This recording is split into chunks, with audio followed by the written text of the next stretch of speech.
Okay, so guess what? I figured it out with a little bit of reading, a little bit of playing around, looking up stuff.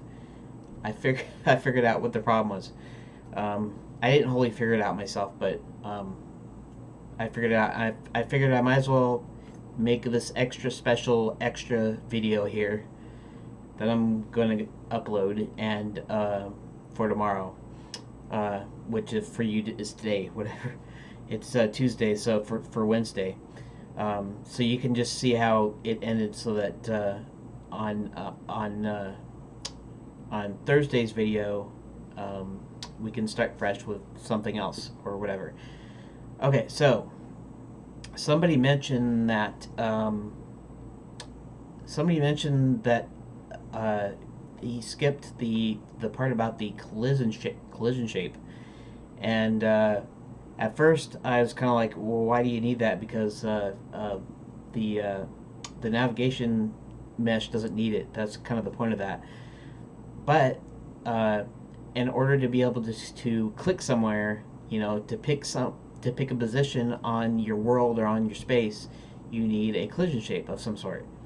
So the first thing that I actually did here was, um, let's go ahead and add a child node, and we'll go ahead and create a collision shape, and then we'll go ahead and do a where is it, capsule shape.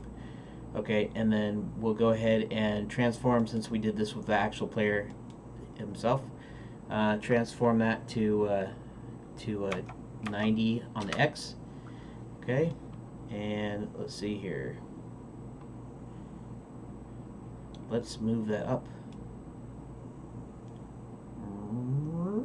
There you go. And then we just save it. And then what do? We run it. Oh, that runs just run. Wait, that's just running the scene. Weird. Okay. Oh shoot! It looks like I removed the whole dang ground and everything. Let's see if I can back up here. Nothing to undo. What happened to the ground? Dang.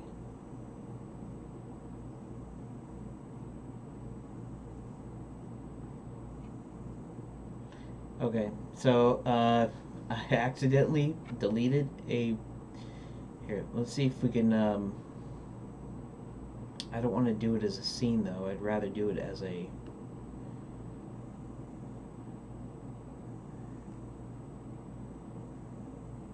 How did I do that before?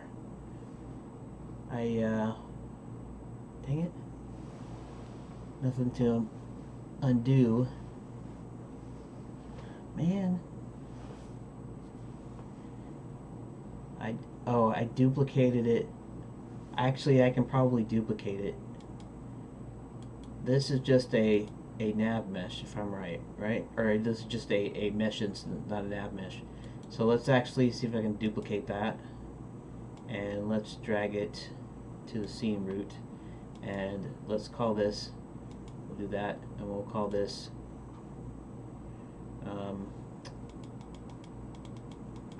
ground.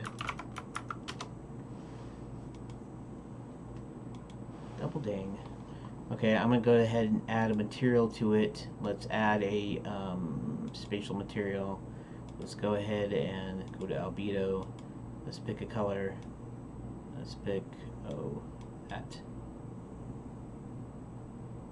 Like that. I think I like that. We'll change that to that.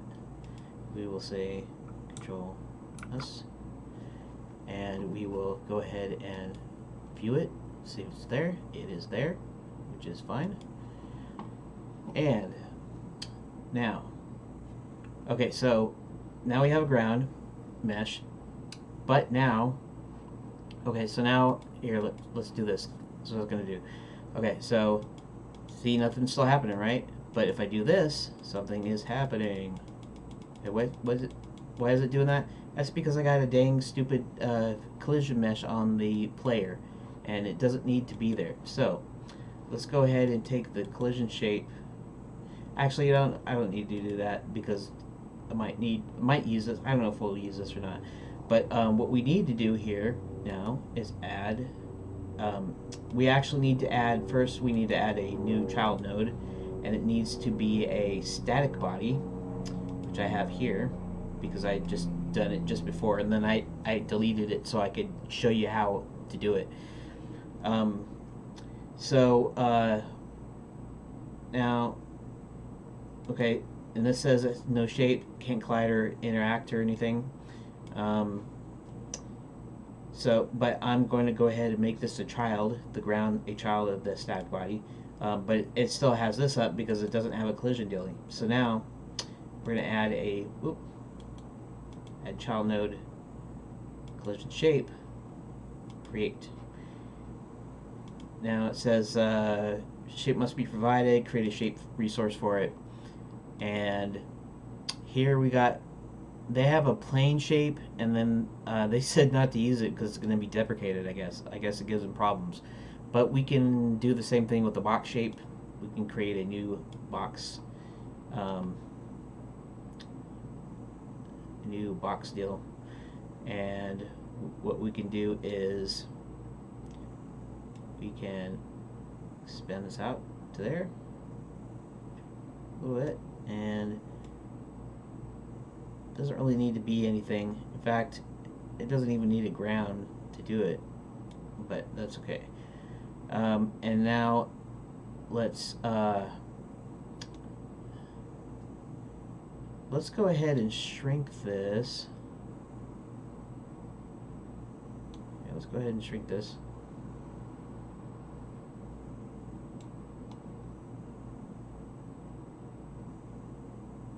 And we'll leave it right there. That's fine. And let's go ahead and save it. And let's go ahead and run this and let's see what happens. And what do you know? It moves.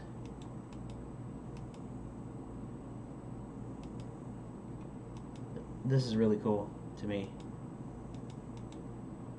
See, even goes there. Probably off the dealie. I probably have to create some code to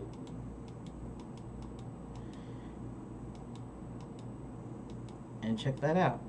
It works, and that's really all you need for a adventure game, is just to be able to click on stuff. And then I also think the objects have a mouse over like event or signal or something. I forget what it's called, to where you can actually get the position of it. So when I click on, see, if I click off the mesh, it's not going to move there. So I actually have to click on the mesh. However,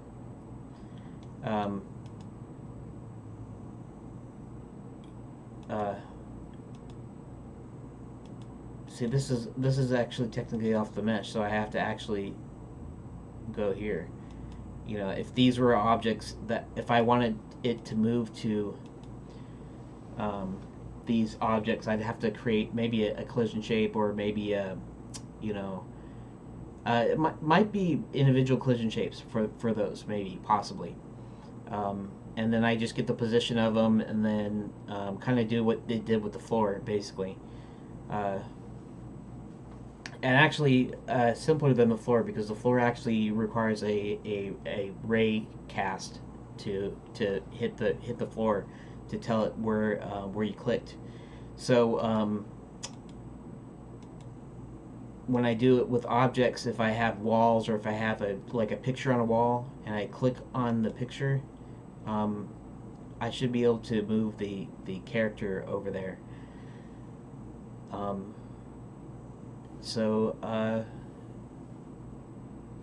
I guess that would kind of like be like a next step, would be to figure out a way of clicking on vertical spaces, because you can set the step size, and it can actually like walk up like steps or ramps and stuff. And so I have to figure out how to, if I want to create a scene with stairs in it, click on the top of the stairs and have it move up there and all that stuff. So anyways, that's a good first step, and I just wanted to get this out to show you how it was done and to show you that I got figured it out, and with the help of some comments, and thanks for watching. Have a nice day. See you in the next video.